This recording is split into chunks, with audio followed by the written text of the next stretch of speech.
If electronic charge E, electron mass m, speed of light in vacuum c, and Planck's constant h are taken as fundamental quantities, the permeability of vacuum mu naught can be expressed in units of. अगर हमारा electrical charge E, मास m और speed of light in vacuum c और Planck's constant h को अगर fundamental quantities माना जाए तो आपको बताना है mu naught which is permeability of vacuum, इसका dimension formula in fundamental physical quantities के टर्म में क्या होगा, ये हमें बताना है।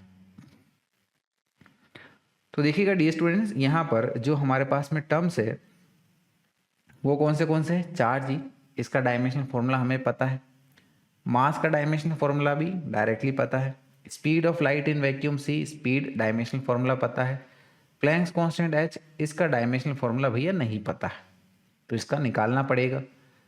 फिर permeability of vacuum mu naught, इसका डायमेंशनल फॉर्मूला पता है क्या, नहीं पता है, ठीक है, तो इसको भी हमें सॉल्व करना पड़ेगा।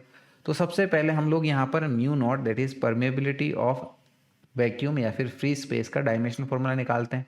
इसका डायमेंशनल फॉर्मूला कैसे निकालेंगे, इसका डायमेंशनल फॉर्मूला हम लोग ऐसे निकालेंगे कि हमें पता है कि दो पैरेलल करंट कैरिंग कंडक्टर्स के बीच में जो फोर्स पर यूनिट लेंथ लगता है, दैट फोर्स पर unit length is given by force upon length is equal to mu naught into I1 into I2 upon में 2πr।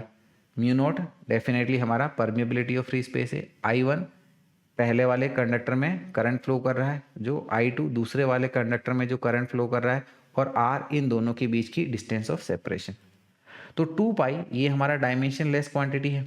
तो यहाँ से हम लोग क्या कह सकते हैं, हम लोग ये कह सकते हैं कि जो हमारा mu naught that is permeability of free space का डायमेंशनल फॉर्मूला बनेगा, this will be equals to dimensional formula of force into dimensional formula of R upon में dimensional formula of I1 into I2 into dimensional formula of length L is equals to force का dimensional formula है हमारा ML T-2, R distance, इसका dimensional formula हो गया L divided with, ठीक है ना, ये करंट का स्क्वायर दैट इज ये हो गया A स्क्वायर इंटू L का डायमेंशनल फॉर्मूला हो गया L। तो फाइनली इसका डायमेंशनल फॉर्मूला हमें मिल जाएगा एज ML T-2 A-2 इस तरीके से, राइट। तो यहाँ पर हमने म्यू नॉट का डायमेंशनल फॉर्मूला ऑब्टेन कर लिया। तो अब हम लोग प्लैंक्स कांस्टेंट का डायमेंशनल फॉर्मूला ऑब्टेन करेंगे। प्लैंक्स कांस्टेंट का डायमेंशनल फॉर्मूला कैसे ऑब्टेन करेंगे, ये ऐसे ऑब्टेन करेंगे कि हमें पता है जो फोटोन है उसमें एनर्जी होती है as h into frequency, h is our Planck's constant. So from here we can say कि dimensional formula of Planck's constant h is equals to dimensional formula of energy divided by dimensional formula of frequency। तो energy का dimensional formula this is mL2 T-2 divided with frequency का dimensional formula this is T-1। तो ये finally हमारे पास आ जाएगा as mL2 T-1, ठीक है। तो अब हम लोग क्या करेंगे, हम लोग यहाँ पर ऑप्शन के अकॉर्डिंगली चेक कर लेंगे, ठीक है। ऑप्शन के अकॉर्डिंगली क्या चेक करेंगे कि यहाँ पर ये जो टर्म्स है, ठीक है ना, इनका जो डायमेंशनल फॉर्मूला है वो हमारा permeability of vacuum mu not के बराबर है या नहीं है। म्यू नॉट का हमने डायमेंशनल फॉर्मूला ये देखा है, निकाला है। तो हर एक टर्म को सॉल्व करते जाएंगे और देखेंगे कि उनका डायमेंशनल फॉर्मूला हमारा ये वाले डायमेंशनल फॉर्मूले के साथ मैच हो रहा है या नहीं हो रहा है। तो हम लोग यहाँ पर ऑप्शन अप्रोच अप्लाई करेंगे।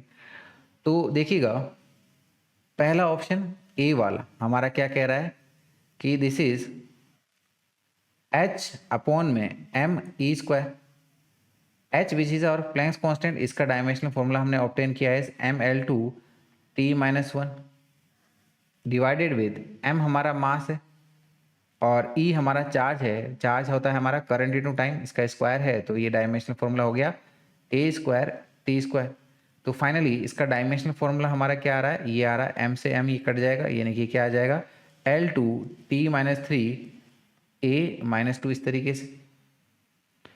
तो ये क्या हमारा इस डायमेंशनल फॉर्मूले के बराबर है, बिल्कुल भी नहीं है, तो यानी कि ये ऑप्शन तो हमारा सीधा सीधा कट गया है। चलिए फिर दूसरे वाले ऑप्शन पे आते हैं हम लोग। दूसरा वाला ऑप्शन हमारा क्या कह रहा है, this is H C upon में एम ई स्क्वायर, राइट। तो H that is Planck's constant, इसका डायमेंशनल फॉर्मूला है हमारा ml/t-1। C this is speed of light, so ये है L-t-1 डिवाइडेड विथ, ठीक है ना, मास का डायमेंशनल फॉर्मूला हमारा m, E that is charge, इसका स्क्वायर है तो ये आ गया a² t² इस तरीके से। तो यहाँ पर ये m से m कट गया, तो ये डायमेंशनल फॉर्मूला क्या आ रहा है हमारा फाइनली L3t-4 a-2 इस तरीके से। क्या ये इस डायमेंशनल फॉर्मूला के बराबर है? बिल्कुल भी नहीं है, तो नहीं है, तो ये हमारा आंसर नहीं हो सकता है, राइट। चलिए फिर तीसरे वाले ऑप्शन पे आते हैं जो कि है h अपॉन में ce², है ना।